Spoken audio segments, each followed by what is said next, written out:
You hear the name bouncing bomb and maybe you picture something from a cartoon, but on the night of May 16, 1943, 19 modified Lancaster bombers carried a weapon that changed how wars could be fought.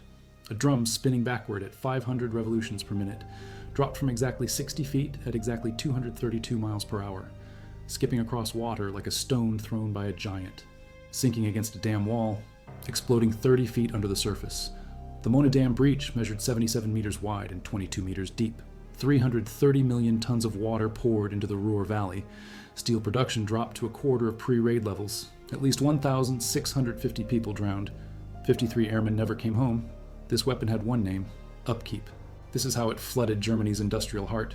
Now back to the information. Torpedo nets underwater, anti-aircraft guns above. Conventional bombing would not work. Too thick, 40 meters high at Mohne. National Physical Laboratory gives him tank space. Wood, aluminum, steel, lead projectiles. Different weights, speeds, spin rates. George Edwards, another Vickers designer and cricketer, suggests backspin. 3 benefits: bomb trails behind aircraft, increased range, stays pressed against dam wall instead of bouncing away. A.R. Collins from the Road Research Laboratory runs tests. July 24, 1942. Nant Wygro Dam in Wales. 279 pounds of explosive underwater. Structure fails, concept works. Winterbotham brings it to Air Chief Marshal Portal, Chief of Air Staff. February 26, 1943.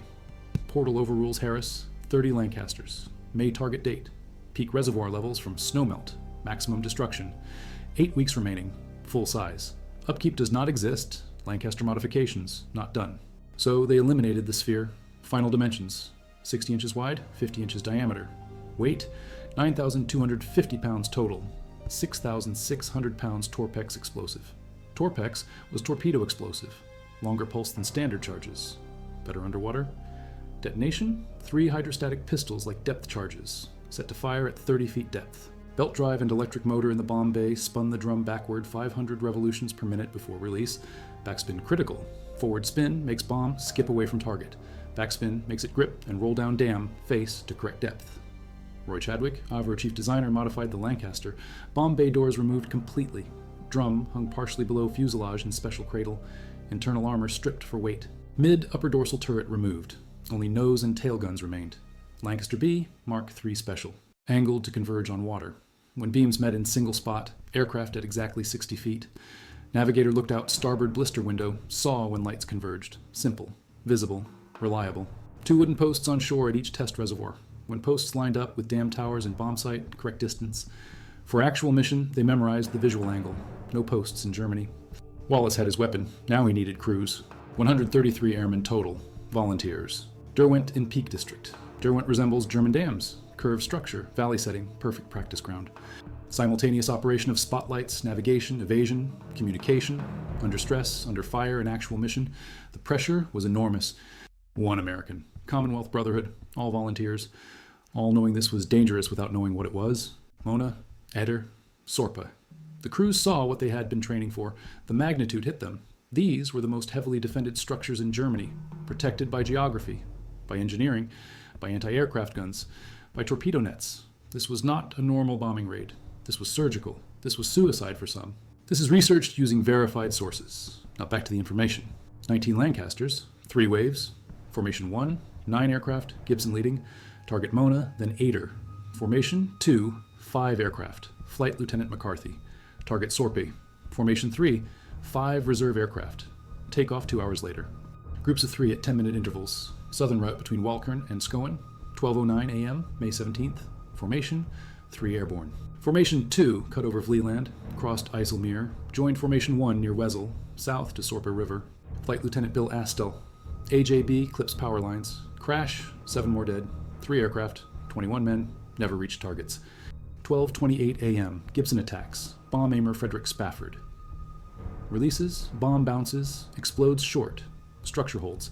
Flight Lieutenant John Hopgood, AJM second run. Anti-aircraft fire from dam towers. Starboard inner engine catches fire. Hopgood releases late. Upkeep hits dam top parapet. Explodes. Burning Lancaster climbs. Crashes 2 miles beyond. 5 killed. 2 survivors captured. Tony Bircher rear gunner. John Fraser bomb aimer. Flight Lieutenant Harold Martin, AJP third. Explosion near dam. Wall holds. Squadron leader Henry Young. AJ a fourth. Another hit. Still standing. Flight Lieutenant David Maltby, AJ-J 5th.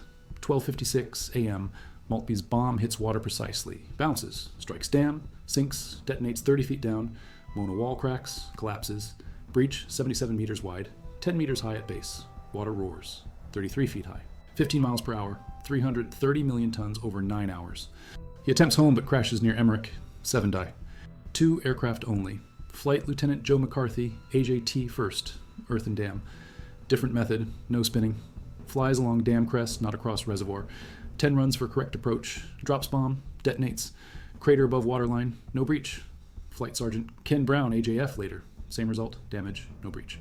Squadron Leader Young, successful at Mohne, hit by flak on return near Kestricum, Anzhi. Aircraft crashes, 7 killed. Pilot Officer Warner Otley, AJC, shot down near Ham, 7 killed. Flight Sergeant Cyril Anderson, AJY, attacks Eder, bomb overshoots. Returns safely. Flight Sergeant Bill Townsend, AJO, attacks Ennepe.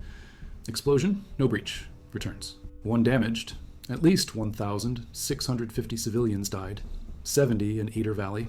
1,579 found along Mohne and Ruhr. Hundreds missing.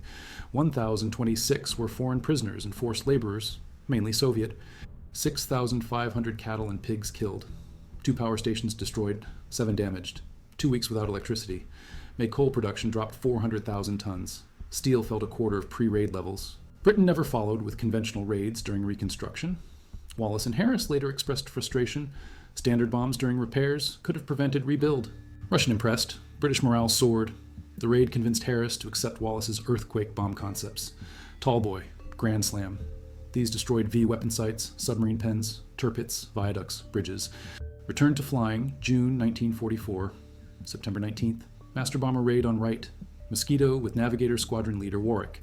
Crashed near Steenbergen, Netherlands. Both killed. Gibson, age 26. Death announced January 1945.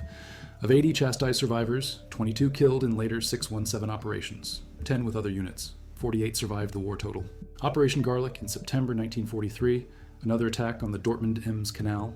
Flight Lieutenant Les Knight, who breached the Eder Dam, died in this raid. So did several other chastised veterans. The squadron became specialists in precision bombing. They used the Tallboy and Grand Slam earthquake bombs that came from Wallace's work. They attacked V weapon sites, submarine pens, railway viaducts.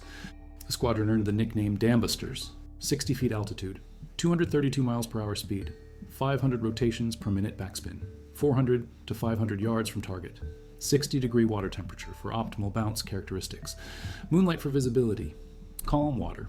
It worked brilliantly against the Ruhr dams but could not be adapted to other targets effectively. Designed to attack moored battleships, 35-inch sphere containing 500 pounds of explosive. Total weight, 950 pounds. A modified de Havilland Mosquito could carry 2. 618 Squadron was formed April 1st, 1943 at RAF Skitten near Wick in northeastern Scotland. Their mission, Operation Servant, attacked the German battleship Tirpitz with highball, but continuing problems with highball and its release mechanism meant the operation was never executed. 618 Squadron was released for other duties in September 1943. Highball testing continued through May 1944, but the weapon saw no combat use. He was buried at St. Lawrence Church in Effingham, the village where he conducted those first marble experiments in his garden. His epitaph in Latin, Spernit humum fugente penna. It shuns the ground on fleeing wing, the motto of Christ's Hospital. Wallace received numerous honors, but he always expressed regret over the loss of the Dambusters crews. At a ceremony after the raid, he reportedly said, "If I'd known it was going to be like this, I'd never have started." In Nieheim, now part of Arnsberg, a town center memorial honors the 800 victims. At Castricum aan Zee in the Netherlands, a memorial marks where Squadron Leader Young's Lancaster crashed. 7 crew members are remembered there. Missions during World War II, 53 from Operation Chastise. At RAF Scampton, where the squadron was based. Hangar 2, where Gibson had his office, is listed Grade 2, historic building. A statue of Barnes Wallis, created by American sculptor Tom White in 2008, stands in Herne Bay, Kent, near Reculver, where the bouncing bomb was tested.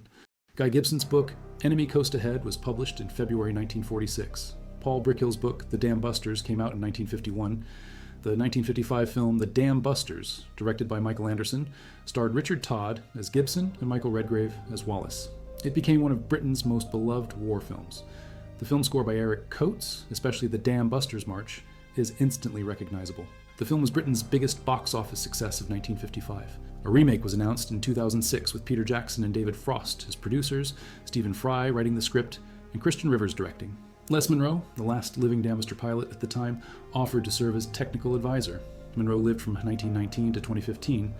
The remake has been in development for years, but not yet completed as of 2025. The Torpex explosive filled the interior. Torpex is a mixture of RDX, TNT, and aluminum powder, more powerful than TNT alone. The 3 hydrostatic pistols were the detonation mechanism, set to trigger at 30 feet depth. Redundant systems. If one failed, the others would still work. The bomb could also be set with a time delay up to 90 seconds, but this was not used at the dams. The modified Lancaster B Mark III Special had specific changes.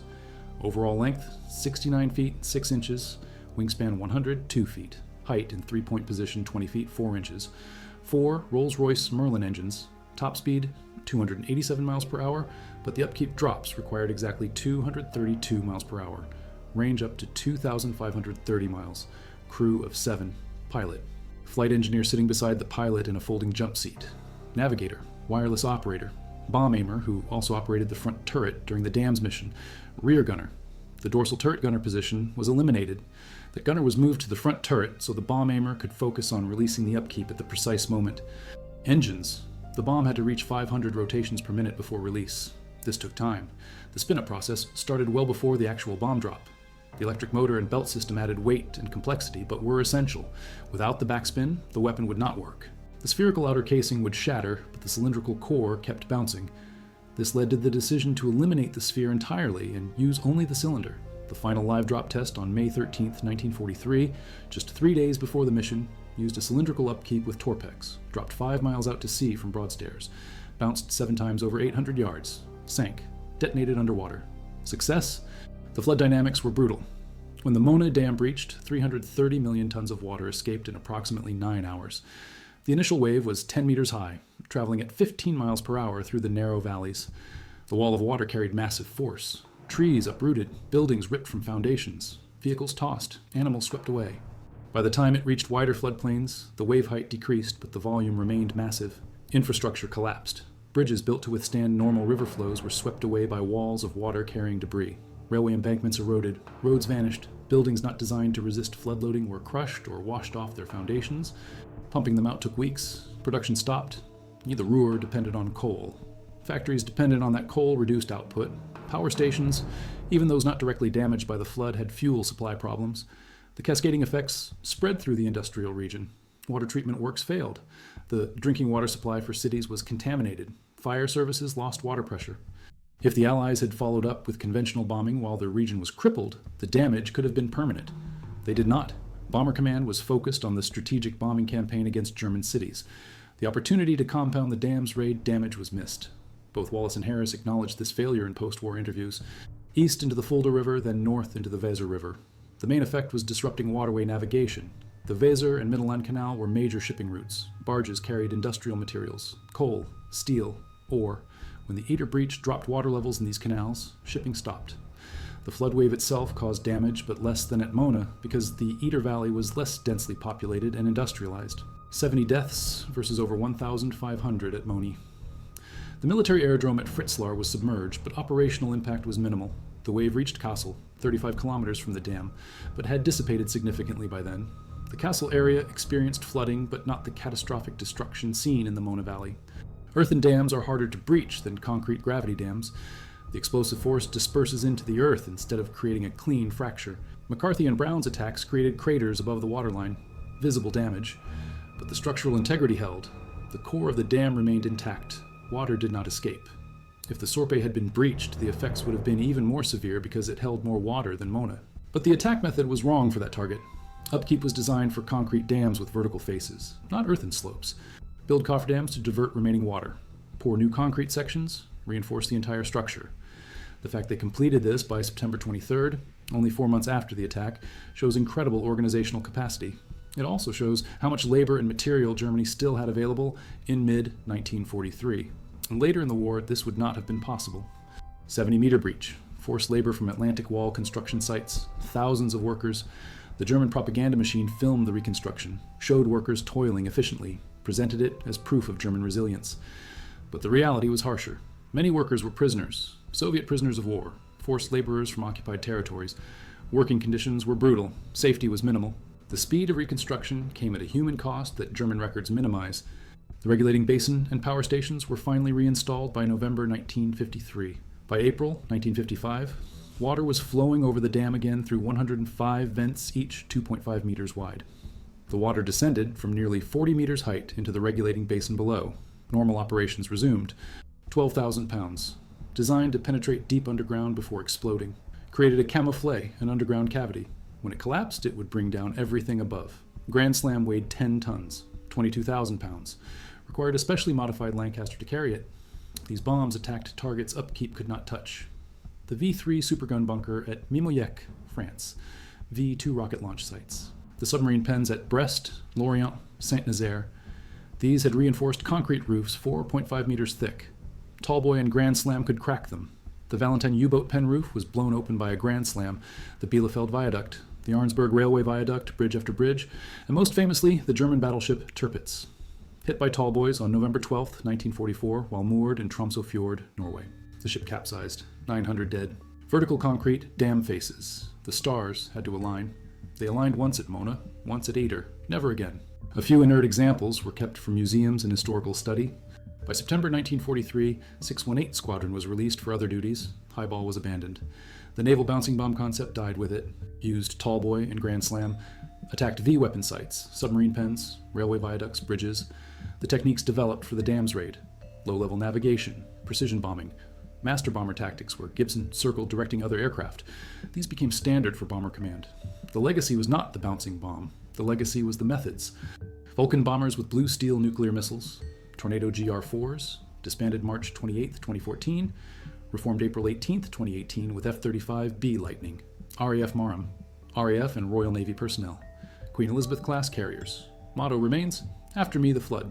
Bad shows breached dam. History continues. Dams repaired by September. Production normal by autumn. 8 aircraft and 53 men for temporary disruption. Too high a cost. Others counter that resource diversion mattered. 7,000 workers, thousands of tons of concrete, steel, time, equipment, guards repositioned. These resources denied to Atlantic Wall, to defensive positions elsewhere. Germany operating under pressure in mid-1943. Every diversion helped. The psychological impact cannot be measured in tonnage or kilowatts. Britain proved capability, struck industrial heart. With precision weapon developed in months, with crews trained in weeks. The raid showed Allied innovation, engineering prowess, operational daring. These qualities mattered to allies and enemies. Churchill leveraged it diplomatically. Stalin noticed. Roosevelt acknowledged it. German leadership worried. If Britain could breach dams, what else could they do? The uncertainty itself was weapon enough. April 1942 to May 1943. Wallis understood the physics. Bouncing projectiles, backspin, precise detonation depth. Purpose-built weapons are often most effective. Upkeep was designed to breach dams. It breached 2 dams. Mission accomplished. Drowned when the flood came. British knew casualties would be heavy. Total war logic. Every target legitimate. But Nieheim lists names, ages, mothers, daughters, prisoners, dead in a foreign valley because a cylinder dropped at 60 feet, exploded 30 feet down and broke a wall. His subdued reaction to the Victoria Cross. It all seemed unfair. The 53 men who did not return, average age 22. Many had dozens of missions. They volunteered knowing the danger, 60 feet altitude, flak, power lines. Any could kill instantly. A target, defenses shoot, no evasion, straight at the dam, spotlights on, hold altitude, hold speed, bomb release at exact moment. Gibson circled drawing fire. His aircraft hit but not critically. Hopgoods burned. He climbed for crew to bail. 2 made it, 5 did not. Hit obstacles, picked up debris, everything scoured. Naheim flood arrived at speed, 10 meters high. 526 Soviet women died in the camp, locked inside. Water too fast, no escape. Courage, allies were winning. Psychological impact, even with limited strategic effect. 8 weeks to teach crews to fly 60 feet at night and drop perfectly. No error margin. Miss altitude by 10 feet, bomb sinks too soon. Miss speed by 20 miles per hour, bounce fails. Miss distance by 50 yards, bomb won't reach dam. Every parameter perfect simultaneously. Gibson's crews managed it. That says something about their skill and his leadership. Museums kept examples. Imperial War Museum, Studiensammlung Koblenz, Sperrmauer Museum, Edersee, photographs, documents, test films. Wallis's papers at Science Museum, Lancaster scrapped. 2 survive airworthy, PA 474, FM 213. Neither B Mark III Special, but they fly, they carry memory. Plaque in German and English, names of dead, Mohne catastrophe. Germans remember their way, British differently, both valid, both truth. These marks are forensic evidence, they prove dimensions accurate. 77 meters wide, 22 meters deep. The breach that let 330 million tons escape. The breach Wallis's spinning cylinder created. The breach that killed over 1,000 and disrupted a region and forced Germany to rebuild and proved Britain could strike precisely. Markers remain dam stands. But the line where upkeep succeeded is there, carved in stone, measured in meters, written in the bones of the valley below.